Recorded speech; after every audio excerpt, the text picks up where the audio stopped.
Bonjour tout le monde, j'espère que vous allez bien. Namaste and hello everyone. I'm extremely happy to know that Canada has finally started and the draws are booming and people are getting ITAs. Congratulations to those who have got recently the ITAs.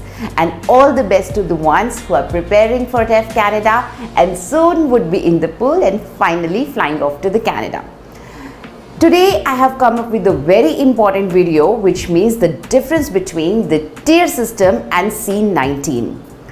Generally I have noticed in the forums like people are getting confused between these two terms. So आज मैं आपको इन दोनों का difference समझाऊंगी so that you do not get confused between both of these. Talking about the tier system first. Tier system is nothing but a NOC system. So क्या हो रहा है Canada का जो tier system है I mean to say जो NOC system है वो हर 10 साल बाद चेंज होता है, इवॉल्व होता है. अभी जो आप NOC डालते हैं, NOC मतलब आपका ऑक्यूपेशन कोड. लेट्स से आपका ऑक्यूपेशन कोड है 2431 2222 0124 2211. These are the NOC codes जो आपको आई एम श्योर पता होंगे अगर आप कनाडा में इंटरेस्टेड हैं. Now what is tier system?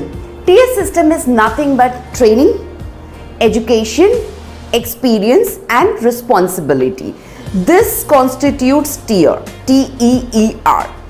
अब ये जो tier है ये क्या कहता है कि आपके अब तक के जो NOC थे वो अब बंद हो जाएंगे और आपको एक नया 5 डिजिट का यूनिक टियर कोड मिलेगा जो आप कनाडा की IRCC की वेबसाइट पे जाकर देख सकते हैं. मैं इधर इसका लिंक बिल्कुल डाल दूंगी जिसमें आप अपना खुद जाकर टियर कोड विच मीन्स आप आपका NOC अगर लेट्स से पहले 0124 2211 या 0234 था तो अब आप कौन से टियर में आएंगे. Explaining to you about the tier, there are actually 6 tier. Tier 0, Tier 1, Tier 2, Tier 3, Tier 4 and Tier 5. So ये आपको देखना होगा कि आप कौन से टियर में फॉल करेंगे. अब आप कौन से टियर में फॉल करते हैं, क्या बेनिफिट्स हैं, क्या नुकसान है, ये हम एक बार बाद में डिस्कस करते हैं. पहले से इसे ये समझते हैं कि ये एग्जैक्टली इम्प्लीमेंट कब से होगा. इसकी इम्प्लीमेंटेशन डेट है 16 नवंबर 2022. This video is getting recorded in October, so hence by the time you might watch this video, ये implement हो भी चुका हो.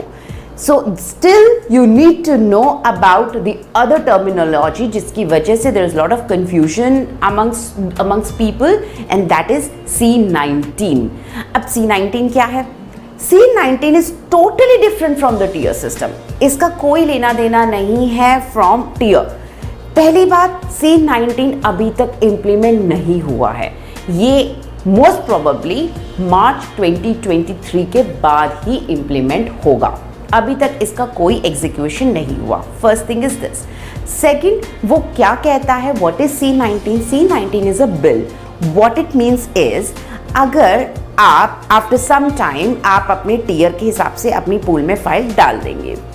C19 बिल पास होने के बाद मिनिस्टर के पास एक अथॉरिटी होगी, एक पावर होगी कि वो पोल में से particular category, particular tier people, particular genre के लोग उठा सकते हैं. आई मीन उनका ड्रॉ कंडक्ट कर सकते हैं. जैसे एग्जांपल देती हूँ, आफ्टर मार्च क्या हो सकता है, आई एम नॉट श्योर कि ड्रॉज कंटिन्यू रहेंगे या नहीं रहेंगे बिकॉज इसके बारे में अभी तक कोई इंफॉर्मेशन नहीं है.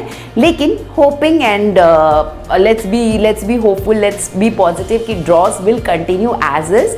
बट इसके अलावा क्या होता है, लेट्स से एग्जांपल के साथ चलते हैं. अभी आपका ड्रॉ आया 500 पे. 500 पे कौन कौन से लोग होते हैं? It's an all programme draw. 500 पे फ्रेंच कम्युनिटी भी होती है. 500 के ड्रॉ में CEC class, Canada experience class भी होती है. और 500 के अंदर आपके मास्टर्स या कनाडा में एजुकेशन करे हुए लोग, वो लोग भी होते हैं. बट लेट्स से आपके कनाडा को इस वक्त फ्रैंकोफोन्स की बहुत ज़्यादा ज़रूरत है, विच आई होप हमेशा रहे. फ्रैंकोफोन्स की बहुत ज़्यादा ज़रूरत है and they do not want the CEC अभी. तो आपका एजुकेशन मिनिस्टर क्या कर सकते हैं, मतलब वो नहीं करेंगे, ऑफ कोर्स द टीम, वो क्या कर सकते हैं, they would conduct a particular draw which means सिर्फ फ्रैंकोफोन का, let's say they want 5000 people of francophone. So वो क्या करेंगे, आफ्टर मार्च 2023 जब भी ये बिल इंप्लीमेंट होगा, so they will just conduct a draw for these particular community, for these particular people, let's say उनको education कोई particular चाहिए, HR चाहिए, marketing वाले चाहिए, या फिर आपके technical aspects में कोई particular gentry लोग चाहिए, so they will only conduct the draw and only pick up the people from this number, from this pool. So this actually is C19 is. Is it going to benefit us? Is it good? Is it bad? अभी तक हम बहुत ज़्यादा नहीं इस पे अनुमान लगा सकते हैं, बिकॉज इसकी सारी इंफॉर्मेशन अभी भी पूरी तरीके से आई नहीं है। लेकिन इतना ज़रूर है कि जो टेफ करते हैं, बिकॉज वो टेफ करके वो फ्रैंकोफोन कम्युनिटी का हिस्सा बन जाते हैं, मतलब वो बाइलिंगुअल कहलाते हैं, तो उनको ज़रूर बेनिफिट होगा, क्योंकि उस 39 पेज के मेमोरेंडम में ये भी लिखा है कि they would have a particular draw, specific draw for francophones, which means bilingual, which means us जो टेफ एग्ज़ाम क्लियर करते हैं। So I hope this was a short video which I wanted to make you aware about, that do not get confused between C19 and tier system, as they both are different. One is getting implemented right away like 16th of November, and the other might get implemented post March 2023. And still, if you have any doubts, please put it in the comment box. I'm going to make a separate video on tier system so that you know which code you need to choose and you fall into the right category. Thank you so much. Merci beaucoup. Au revoir.